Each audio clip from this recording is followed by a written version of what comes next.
युसिकुमुल्लाहु फी औलादिकुम लिज़्ज़करि मिस्लु हज़्ज़िल उन्सयैन सदक़ल्लाहुल अज़ीम। विरासत के अंदर अल्लाह रब्बुल इज़्ज़त ने बेटों का और बेटियों का हक रखा है कि जिस तरह विरासत से बेटे मुस्तहिक हैं, इसी तरह विरासत के अंदर बेटियों का भी हक है। लेकिन अल्लाह करीम ने मर्द का हिस्सा भी बयान किया है, औरत का हिस्सा भी बयान किया है, लेकिन औरत का हिस्सा बयान किया है वाज़े तौर पे और मर्द का हिस्सा औरत के हिस्से के साथ इशारतन बयान कर दिया है। कोई अलहदा मर्द का हिस्सा जिक्र नहीं किया। अल्लाह ने फरमाया लिज़्ज़करि मिस्लु हज़्ज़िल उन्सयैन कि मर्द के लिए और दो औरतों के बराबर हिस्सा होगा, यानी जितना दो औरतों का हिस्सा बनेगा उतना एक मर्द का हिस्सा बनेगा। यानी अल्लाह करीम ने बेटियों और औरतों का विरासत के अंदर हिस्से की अहमियत बयान फरमाई है कि अल्लाह ने फरमाया कि दो औरतों के बराबर एक मर्द को हिस्सा मिलेगा। अलहदा मर्द के हिस्से का जिक्र नहीं किया कि मर्द को दुगना दिया जाएगा या उसका अलहदा जिक्र नहीं हुआ, बल्कि फरमाया लिज़्ज़करि मिस्लु हज़्ज़िल उन्सयैन।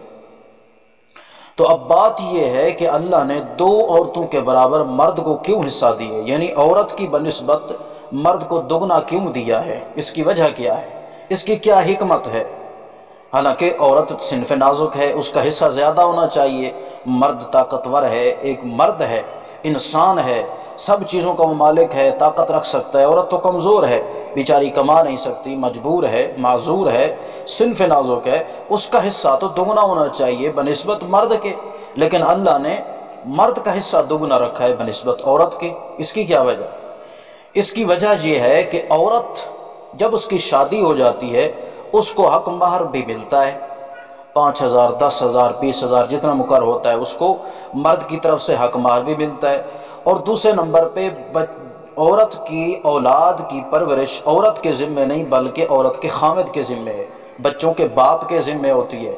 इसलिए औरत के ऊपर इतना बोझ नहीं है जितना मर्द के ऊपर बोझ है कि मर्द ने औरत को हक महर भी देना है और उसके बाद अपने बच्चों की परवरिश भी करनी है और उसके सुकना घर का निज़ाम, उसकी सारी सरबराही मर्द की होगी। मर्द की ही सारी जिम्मेदारी है कि औरत के तमाम अखराजात को मुकम्मल करे, औरत की जिम्मेदारी नहीं है। इसलिए औरत का दुगना मर्द को मिल रहा है क्योंकि मर्द की जिम्मेदारियां ज़्यादा हैं, मर्द के ऊपर हक औरत के ज़्यादा हैं। मर्द ने ही सारे हुकूक अदा करने हैं, मर्द ने ही खिलाना है, मर्द ने ही पहनाना है, मर्द ने ही रिहाइश देनी है, मर्द ने ही सारी जिम्मेदारियां पूरी करनी हैं। इसलिए अल्लाह करीम ने मर्द को औरत का दुगना हिस्सा दिया है कि जितना हिस्सा दो औरतों को मिल रहा है उतना हिस्सा एक मर्द को मिलेगा। तो ये हिकमत है अल्लाह करीम के, हर काम के अंदर हिकमत है।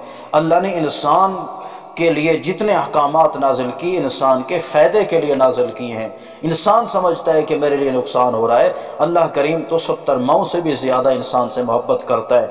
देखें अल्लाह करीम ने ज़िम्मेदारियों को देखते हुए, मर्द की तकलीफ़ को देखते हुए अल्लाह ने मर्द के दो हिस्से बनाए हैं, दुगना हिस्सा दिया है, औरत को एक आधा हिस्सा दिया। एक औरत को दो औरतों का हिस्सा एक मर्द को मिलेगा।